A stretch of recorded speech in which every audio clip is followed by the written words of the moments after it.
Admiral Jack Thompson stared at the smoking ruins of New Denver Colony through the viewscreen of his flagship, the ESS Defender.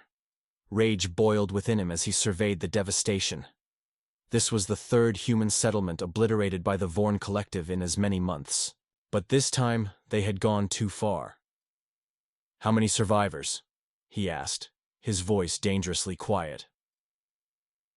Lieutenant Emma Reed's hands trembled as she reviewed the incoming data. 812, sir.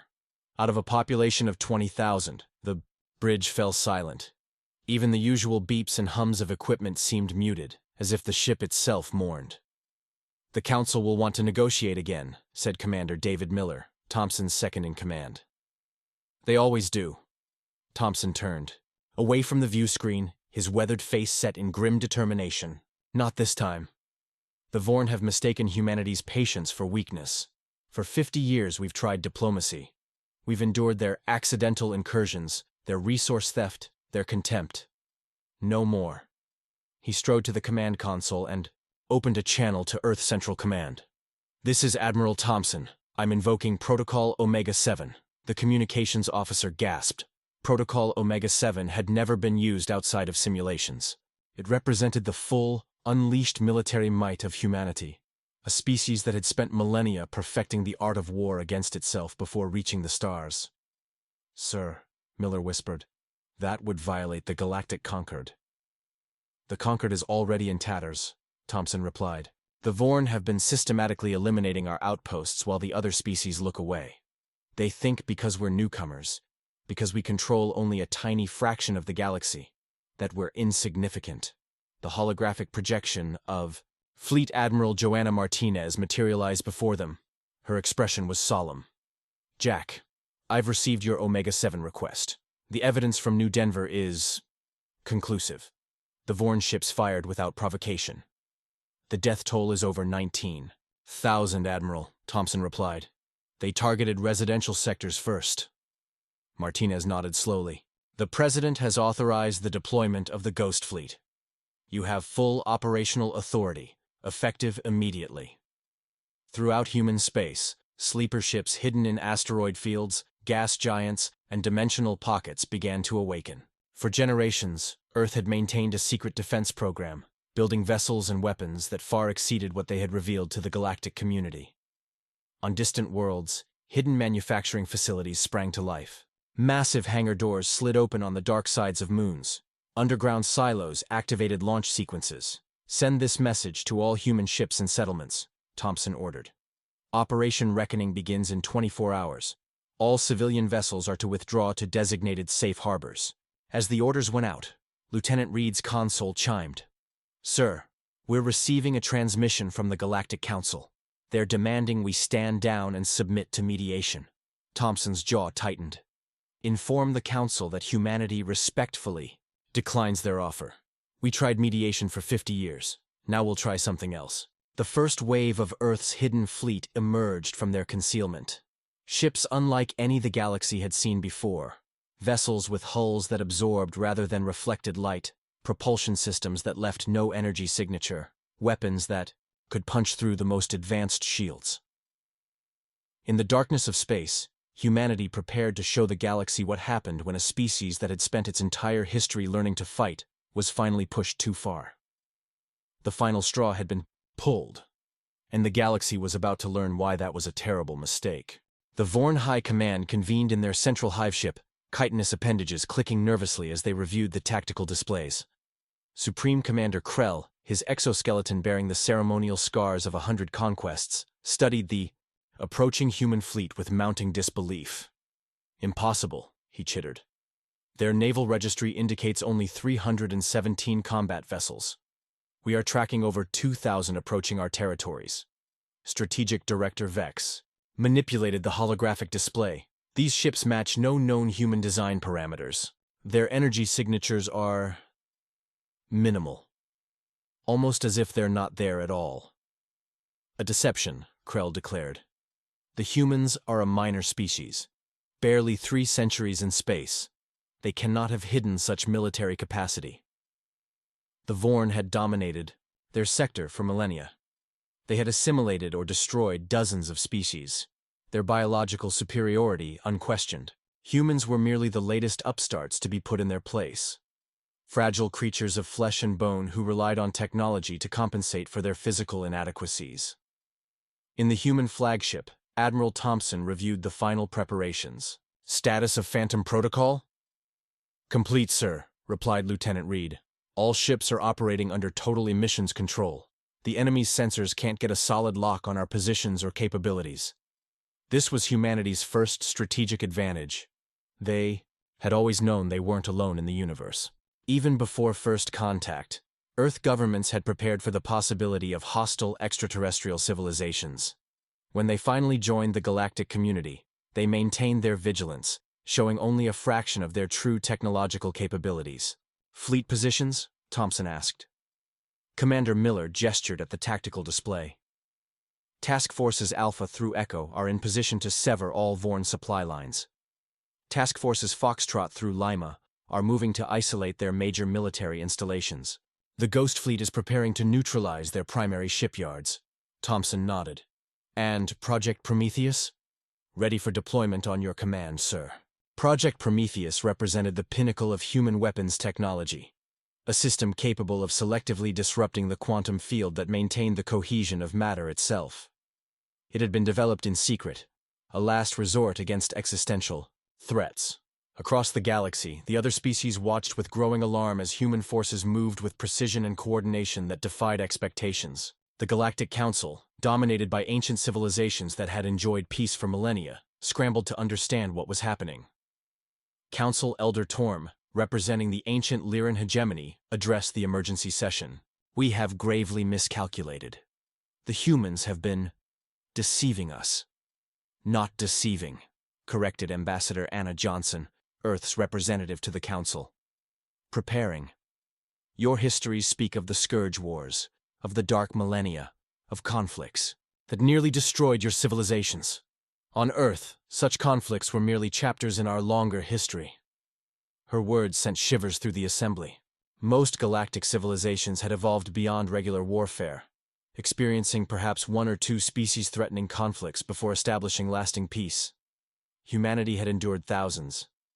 We came to the stars hoping for peace, Ambassador, Johnson continued, her voice carrying across the silent chamber.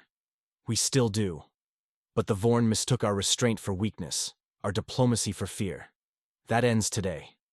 In the void of space, the human fleet executed its first coordinated strike. Precision antimatter charges detonated at key points in the Vorn fleet formation, creating cascading shield failures. Before the Vorn could reorganize, human ships appeared seemingly from nowhere, their advanced drive systems allowing them to execute maneuvers that seemed to defy physics. As the battle unfolded, other species began to understand what they were, witnessing the unleashing of a martial prowess that had been carefully hidden. A species that had refined the art of warfare against itself for thousands of years was now turning that expertise outward. And the galaxy trembled. The Vorn flagship shuddered as another barrage of human weapons fire impacted its shields. Supreme Commander Krell steadied himself against his command podium, mandibles clicking in agitation. How are they penetrating our defenses? He demanded. Strategic. Director Vex's compound eyes flickered rapidly as data streamed through his neural interface. The humans are employing harmonic oscillation patterns. Each shot is precisely calibrated to the resonant frequency of our shield generators. That's not possible, Krell insisted.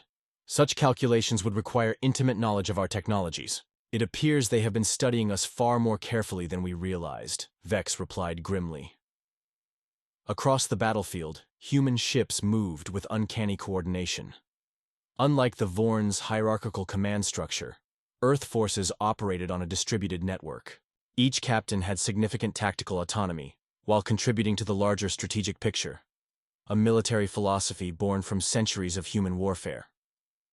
On the ESS Defender, Admiral Thompson watched as the first phase of Operation Reckoning unfolded according to plan. Status of civilian evacuations? Lieutenant Reed nodded. Complete, sir. All human colonies in contested zones have been safely relocated to core territories. This had been humanity's second hidden strength: contingency, planning. Every human settlement, from the beginning of their expansion into space, had been designed with rapid evacuation protocols. No colony was established without multiple redundant escape routes and regular drills. "Sir," Commander Miller called. "Out. We're detecting Vorn reinforcements approaching from the Cygnus arm. Estimated time to battlefield, 17 minutes. Thompson smiled thinly. "Right on schedule. Deploy Task Force Omega." In the darkness beyond the battle zone, a special unit of human ships waited. Unlike the main fleet with its overwhelming firepower, Task Force Omega consisted of vessels optimized for a different purpose: electronic warfare on an unprecedented scale. As the Vorn reinforcements approached, they suddenly found their navigation systems failing, communication networks collapsing, and weapon targeting interfaces giving conflicting commands. The carefully coordinated Vorn battle groups dissolved into chaos. "What's happening?" Krell demanded as reports of the reinforcement fleet's disarray reached him. "Some form of advanced electronic warfare," Vex answered. "They've somehow compromised our entire command protocols." This was the third human advantage: adaptation. While other species developed stable technologies that evolved slowly over centuries, humans constantly refined and reinvented their systems. They embraced change, anticipated vulnerabilities, and never stopped improving. On the Galactic Council station, representatives from 24 species watched the battle unfold with growing horror and fascination. Most had dismissed humans as primitive newcomers, their technological developments considered crude compared to the refined systems of older civilizations. "How did we not see this coming?" asked Counselor Grimm of the Pholox Federation. Ambassador Johnson stood calmly before them. "You saw what we allowed you to see. Earth has been preparing defenses since we first looked at the stars and wondered if we were alone. Our history taught us caution." On the main view screen, they watched as human ships executed maneuvers that seemed to violate the laws of physics. Tight formations moving in perfect synchronization. Weapon systems firing in precisely timed sequences to create overlapping fields of destruction. "This is not just superior technology," observed Elder Torm. "This is superior tactics, superior strategy. Humans call it combined arms warfare," Ambassador Johnson explained. "It's a military doctrine we've refined over thousands of years." In mine space, the battle continued to unfold according to humanity's carefully orchestrated plan. The Vorn found themselves outmaneuvered at every turn, their numerical advantage negated by superior human coordination and battlefield awareness. As Supreme, Commander Krell watched his forces being systematically dismantled. He made a desperate decision. Prepare the world killers. Target the nearest human worlds. But even this contingency had been anticipated. As the massive Vorn doomsday weapons powered up, they were met by specialized human strike teams that had infiltrated the ships days earlier. One by one, the world killers went dark. The galaxy was witnessing the unveiling of humanity's true nature, not just as innovators or diplomats, but as the most formidable warriors the stars had ever seen.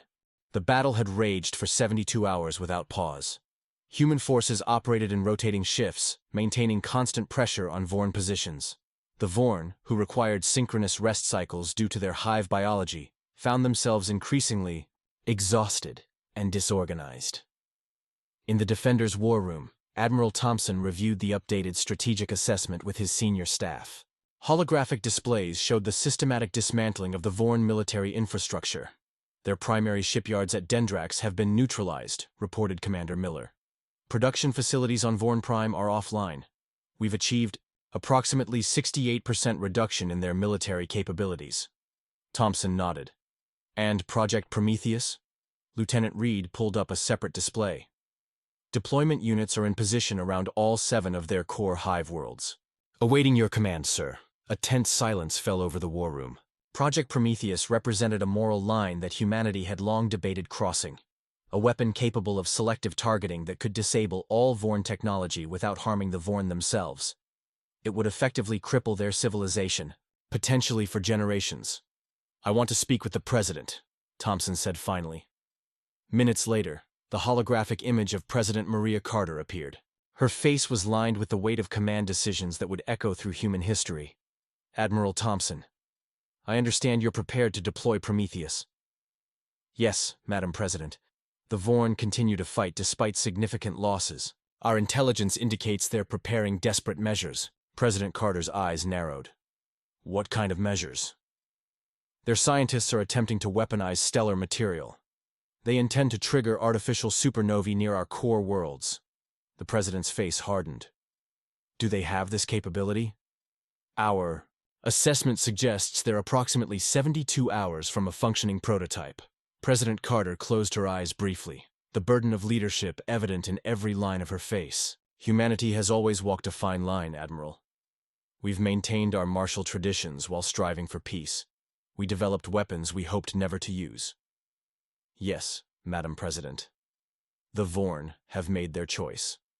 They chose to target civilians. They chose escalation at every turn, and now they plan to weaponize stars themselves. She straightened.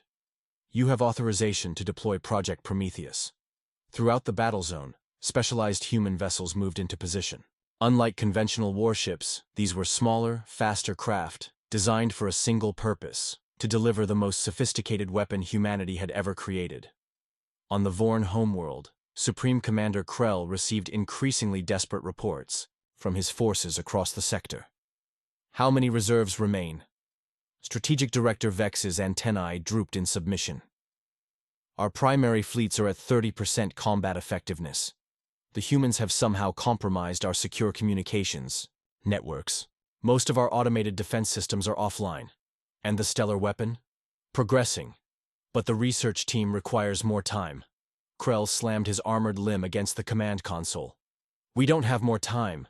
These humans, they fight like no species we've encountered. Not just with superior technology, but with... He struggled to find the concept. With innovation. With unpredictability. Across Vorn space, the specialized human vessels reached their designated positions. On Admiral Thompson's command, they activated Project Prometheus.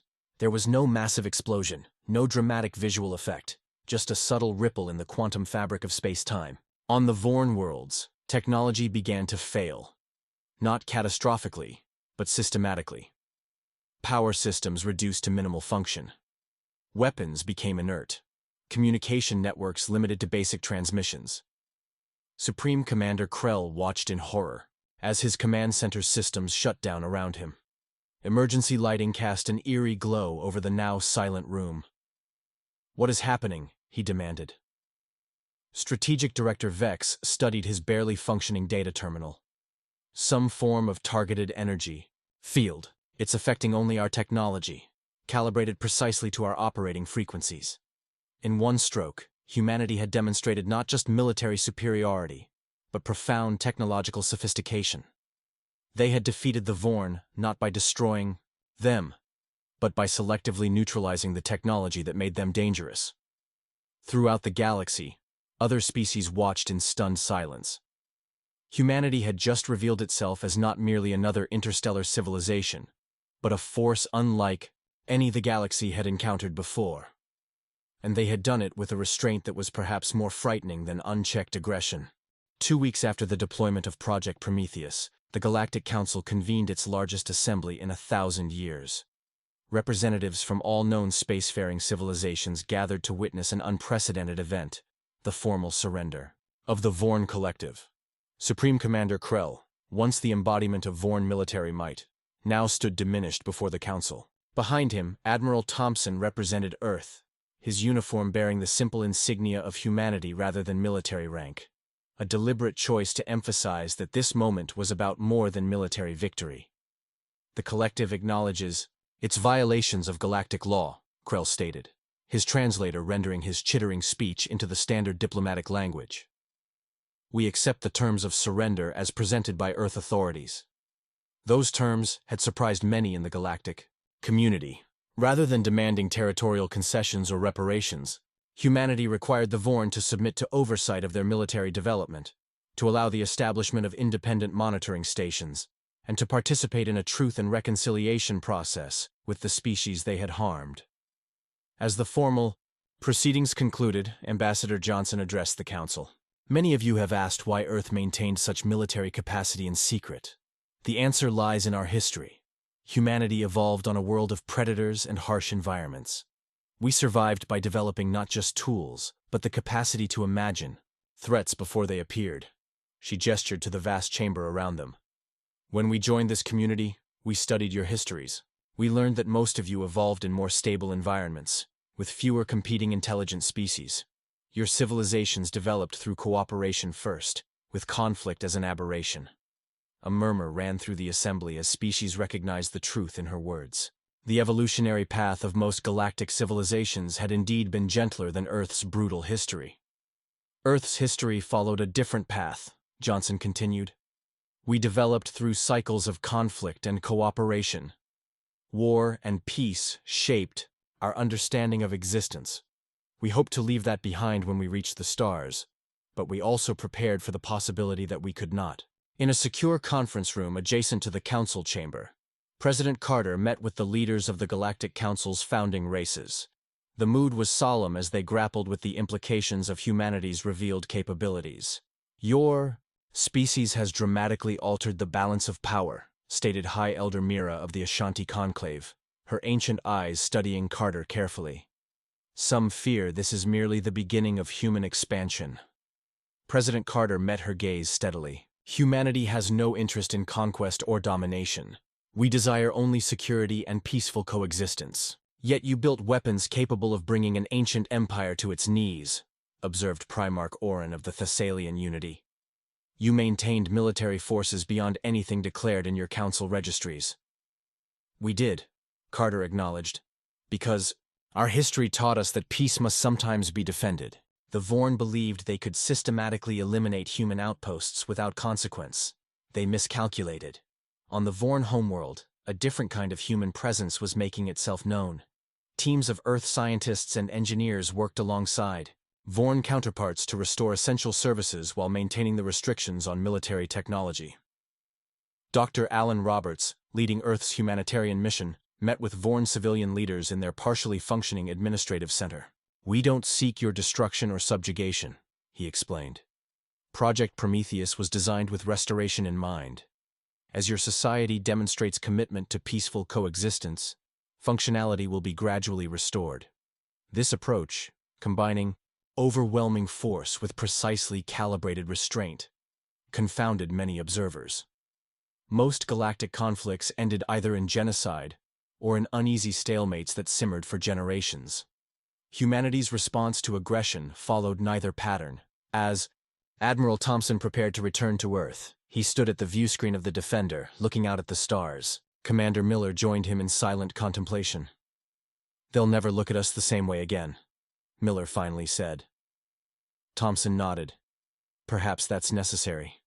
Humanity joined the galactic community hoping for peace. We still do. But now everyone understands what happens when that peace is threatened. Across human space, the military forces that had emerged from hiding began a partial stand-down. The Ghost Fleet returned to its hidden bases. But not all went back into the shadows. Earth had decided that full transparency was now the wisest course. The galaxy had seen humanity's power. Now they would see humanity's restraint, and hope that the demonstration of the former would make the exercise of the latter the more common outcome. 6 months after the Vorn surrender, Earth hosted an unprecedented gathering. For the first time, representatives from all major galactic powers were invited to witness the full extent of human civilization, not just the diplomatic outposts and trading stations they had previously been permitted to see, but the heart of humanity's accomplishments. Admiral Thompson, now appointed Earth Security Counselor, guided a delegation of foreign dignitaries through the orbital shipyards above Mars. Massive construction facilities stretched for kilometers, building vessels that incorporated technology previously kept classified. This is the Artemis program, Thompson explained as they observed the framework of an enormous vessel taking shape. Deep space exploration ships designed to chart regions beyond the known galaxy. Elder Torm of the Lyran hegemony studied the construction with astonishment. Your species has existed in space for barely 3 centuries. How have you developed such capabilities? Necessity and imagination, Thompson replied. Throughout our history, humans have been explorers and innovators. When resources were scarce, we developed more efficient technologies. When threats appeared, we created better defenses. The delegation continued to Earth itself, where they were shown the historical archives in New Geneva. Here, humanity had preserved the record of its long, often bloody history, the wars, revolutions, and struggles that had shaped their development. Ambassador Claire Wilson guided the visitors through exhibitions spanning thousands of years of human conflict and resolution. "This is the Hall of Lessons," she explained as they entered a solemn chamber documenting Earth's most devastating wars. "We preserve these memories not to glorify violence, but to remember its cost." Primarch Orin paused before a display showing the devastation of 21st century conflicts. "Your species nearly destroyed itself multiple times." "Yes," Wilson acknowledged. "And each time we rebuilt, we learned, we improved our societies. The fear of extinction drove innovation, not just in weapons, but in diplomacy, in governance, in conflict resolution. This was the paradox of humanity, that the galaxy was struggling to understand.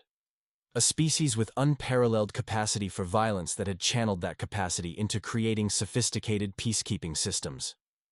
Meanwhile, on the former Vorn frontier worlds, joint human-alien reconstruction efforts were showing promising results. The selective technological suppression of Project Prometheus was being gradually lifted as Vorn society reorganized around principles of coexistence rather than conquest. Dr. Roberts, now heading the Interspecies Reconciliation Commission, met with former Strategic Director Vex, who had emerged as a moderate voice in the new Vorn leadership. "Your approach is unexpected," Vex admitted, mandibles moving in the Vorn expression of contemplation. "In our history, defeated enemies were eradicated or enslaved. Your species defeats us, then helps us rebuild." "Destruction is easy," Roberts replied. "Building something lasting is harder. Humanity learned that lesson through centuries of conflict. Across human space, civilian engineering projects resumed priority over military preparation. The massive resources that had been directed toward the Ghost Fleet and Project Prometheus were being redirected toward exploration, scientific research, and infrastructure development. In Earth's orbital administrative center, President Carter addressed the United Earth Parliament. The session was being broadcast across human territory and, for the first time, to alien worlds as well. "The crisis has passed," she stated, "but its lessons remain. For generations, humanity prepared for the possibility that we would face existential threats among the stars. When that threat materialized, our preparation proved decisive." She paused, looking out at the assembled representatives of Earth's nations and colonies. "But the true test of a civilization isn't how it wages war. It's what it does with peace. The Vorn Collective has been contained. Now we must demonstrate that humanity's greatest strengths lie not in our weapons, but in our capacity for innovation, cooperation, and compassion." As her speech concluded, the Parliament approved the Galactic Engagement Initiative, a massive program to increase human participation in interstellar scientific and cultural exchanges. That evening, at a reception for diplomatic representatives, Admiral Thompson found himself in conversation with Elder Torm. "Your species continues to surprise us," the ancient Lyran remarked. "You reveal unprecedented military power, then immediately pivot to peace initiatives." Thompson smiled slightly. "That duality defines us. Humanity has always existed on the edge between creation and destruction. Our greatest achievements often arose from our darkest moments." "A dangerous balance to maintain," Torm observed.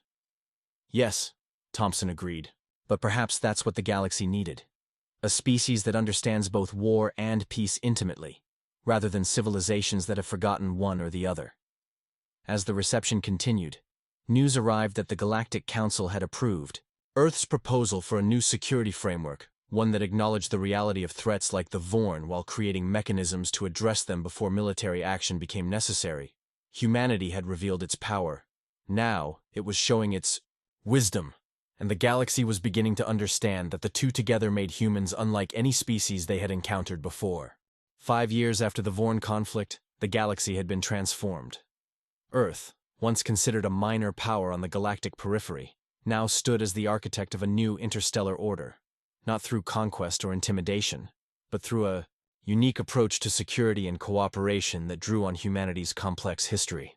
Admiral Thompson, now retired from active service, stood at the observation deck of Harmony Station, the massive diplomatic hub constructed at the intersection of 7 major trade routes. Below him, representatives of 24 species mingled in the central concourse. former adversaries engaged in commerce, cultural exchange, and diplomatic negotiations. "Quite a view, isn't it?" said a familiar voice. Thompson turned to find former Supreme Commander Krell approaching. The Vorn leader moved with the assistance of an exoskeleton, a casualty of the final battle, but his posture conveyed dignity rather than defeat. "It is," Thompson agreed. "Not what either of us would have predicted 6 years ago." Krell's mandibles clicked softly, the Vorn equivalent of contemplative laughter. "Indeed not.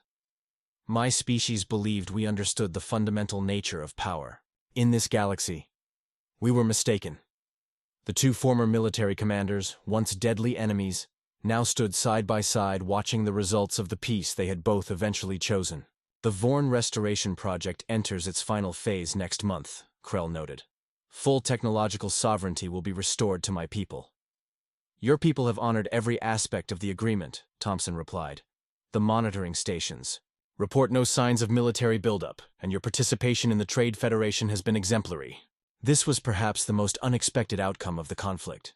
The integration of the formerly isolationist Vorn into the galactic economic and diplomatic systems. Rather than being marginalized after their defeat, they had been given a path to redemption. On Earth, President Carter prepared to address the global population on the anniversary of the conflict's end. From her office in New Geneva, she reviewed the speech with Ambassador Wilson. "Is the language too triumphalist?" Carter asked, studying the final paragraphs. Wilson shook her head.